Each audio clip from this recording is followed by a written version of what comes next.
ఈ అద్భుతమైన నగరం ప్రపంచ పెట్టుబడులకు వేదిక అవుతుంది. ఈ ప్రపంచ పెట్టుబడులకు మన నగరాన్ని వేదిక చెయ్యాలి అంటే కేంద్ర ప్రభుత్వం సహకరించాలి. ఏడ్చేటోడు ఏడుస్తాడు. ఏడ్చేటోడు గురించి నాకు బాధ లేదు. ఎందుకంటే బీఆర్ఎస్ వాళ్ళు మేము చెయ్యలేదు, ఈయన చేస్తున్నాడు, ఈయనకు పేరు వస్తే మా మనుగడ ఉండదు, మా ఉనికి మాయమవుతుందని వాళ్ళు బాధపడుతున్నారు. వాళ్ళ బాధ మనం అర్థం చేసుకుంటాం. కానీ 11 ఏళ్ల నుంచి 3 సార్లు ప్రధానమంత్రిగా మోడీ ఉన్నాడు. హైదరాబాదు నగరంలో వరదలు వచ్చి మునిగిపోయినప్పుడు ఒక్క పైసా కూడా ఇయ్యలే మోడీ. ఇక్కడ ఇండ్లు దడిచిపోతే, ఇక్కడ సామాన్లు మునిగిపోతే అప్పుడు ఆయన బండి సంజయ్ చెప్పిండు, బండి కట్టుకోపోతే బండి ఇస్తాం, ఆటో కొట్టుకోపోతే ఆటో ఇస్తాం, కారు పోతే కారు ఇస్తాం అన్నాడు.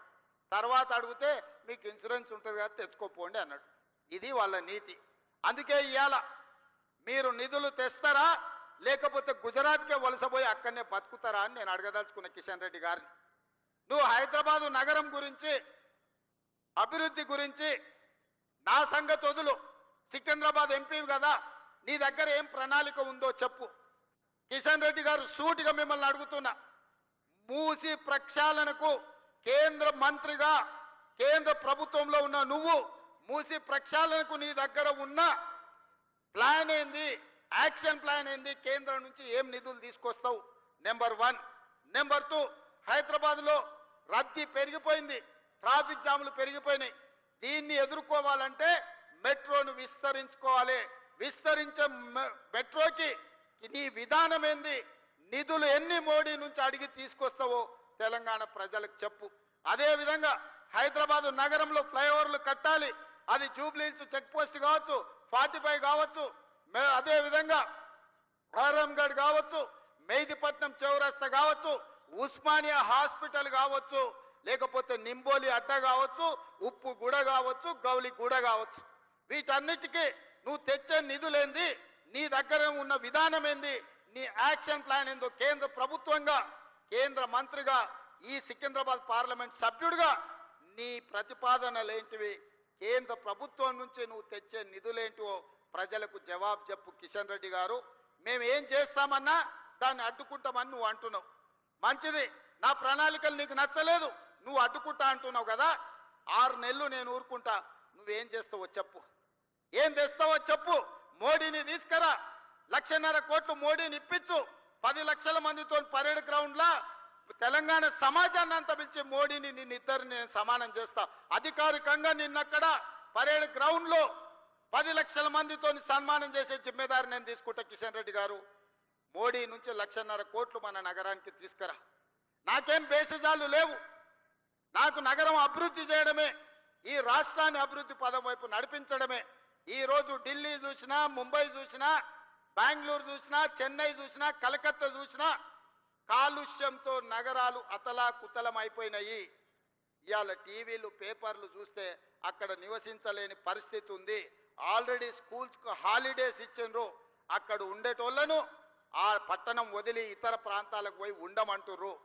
మనం కూడా ఆ పరిస్థితిని కొని తెచ్చుకుందామా? మనం కూడా అట్లనే ఉందామా? మనం కూడా ఆ దిశగా పోతే ఈ నగరం ఎడారిగా మారి, ఈ నగరం నివసించలేని ప్రాంతంగా ఉంటే ఎక్కడికి వెళ్ళాలి? అడవుల్లోకి వెళ్ళి ఆది మానవులుగా మళ్ళీ బతుకుదామా? లేకపోతే ఈ నగరాన్ని అత్యాధునిక నగరంగా తీర్చిదిద్ది ఫ్యూచర్ సిటీ కట్టుకొని ఆర్టిఫిషియల్ ఇంటెలిజెన్స్ తీసుకొచ్చి, ఎలక్ట్రిక్ ఇన్వెస్ట్మెంట్స్ తీసుకొచ్చి, ఫాక్స్కాన్ లాంటి పెద్ద కంపెనీలను తీసుకొచ్చి అక్కడ ఒక స్పోర్ట్స్ యూనివర్సిటీ, అక్కడ కావాల్సిన అన్ని రకాల వసతులు తీసుకొచ్చి అభివృద్ధి చేసుకుందామా లేదా? ఎయిర్పోర్టు నుంచి ఫ్యూచర్ సిటీకి మెట్రో రైలు నిర్మించుకుందామా లేదా? ఒక్కసారి ఆలోచన చేయండి మిత్రులారా. ఇవాళ నేను సూటిగా బీఆర్ఎస్ను బీజేపీని ఇద్దరిని అడగదలుచుకున్నా. 10 ఏళ్ళు ఈయన అధికారంలో ఉన్నాడు, 11వ సంవత్సరం ఆయన అధికారంలో కొనసాగుతుండు. మీరు చేసిన దాని మీద చర్చ చేద్దాం, దానికి మేము సిద్ధం. పోనీ ఎట్లా చేస్తే బాగుంటుందో మీ పాలసీ డాక్యుమెంట్ మాకు ఇవ్వండి. బీఆర్ఎస్ 10 ఏళ్ళ అనుభవం చంద్రశేఖరరావు గారికి ఉంది, మున్సిపల్ శాఖ, ఐటీ శాఖ మంత్రిగా, ఇండస్ట్రియల్ మినిస్టర్గా కేటీఆర్ గారికి ఉంది. తండ్రి కొడుకులు కలిసి ఒక ప్రణాళికను తయారు చేసి పాలసీ డాక్యుమెంట్ తెలంగాణ సమాజానికి చూపించండి. ఎస్, ఈ ప్రభుత్వం ఈ ప్రణాళికతో ముందుకు వెళ్ళాలి, ఈ విధంగా అభివృద్ధి చేస్తే దీనికి అయ్యే నిధుల ఖర్చు ఇంత, ఈ నగరం అభివృద్ధి రకంగా చెందుతుంది, దీనికి ప్రతిపక్షంగా మేము సూచన చేస్తున్నామని మీరు ఒక పాలసీ డాక్యుమెంట్ తీసుకొని రండి. సహేతుకమైంది అయితే తెలంగాణ సమాజానికి హైదరాబాద్ నగరాన్ని అభివృద్ధి చేయడానికి ఉపయోగపడితే 100% మా ప్రభుత్వం ఆమోదిస్తుంది. మాకు బేసజాలు లేవు, మంచి పని చెయ్యాలి, ఈ నగరాన్ని అభివృద్ధి చెందాలి అనేదే మా విధానం. బీఆర్ఎస్ వాళ్ళు ఏది చెప్పరు, బీజేపీ వాళ్ళు ఏది ఇయ్యరు. మనం ఏది చెయ్యబోయినా మేము అడ్డుకుంటామని ఇద్దరు గూడుపుటాన్ని చేసి అల్లై బలై చేసుకొని చీకట్లో కూడా పొద్దుటి పూటోగాడు మేము పోయి పండుకుంటాం మూసీలు అని అంటారు. అందుకే ఈరోజు ఈ వేదిక మీద నుంచి మీరు మీ ప్రతిపాదనలు పంపండి. నేను మా ఉప ముఖ్యమంత్రి బట్టి విక్రమార్క గారికి, శ్రీధర్ బాబు గారికి, పొన్నం గారికి, ఎందుకంటే ఒక ఆయన హైదరాబాద్ ఇన్ఛార్జ్ మినిస్టర్, రెండోగారు రంగారెడ్డి జిల్లా ఇన్ఛార్జ్ మినిస్టర్, మూడోగారు ఆర్థిక మంత్రి, ఈ ముగ్గురితోని నేను ఒక మంత్రివర్గ ఉపసంఘం వేస్తున్న ఈ వేదిక మీద నుంచి మీడియా మిత్రులారా రాసుకోండి.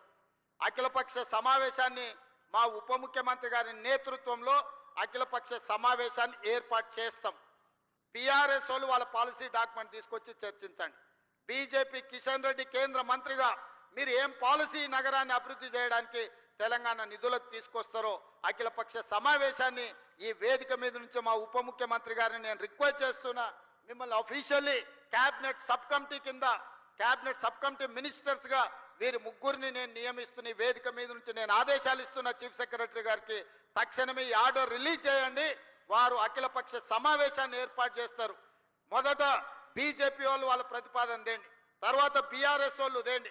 అదేవిధంగా తెలంగాణను అభివృద్ధి చేయాలనుకున్న మేధావులు కూడా మీరు సూచనలు ఇవ్వండి.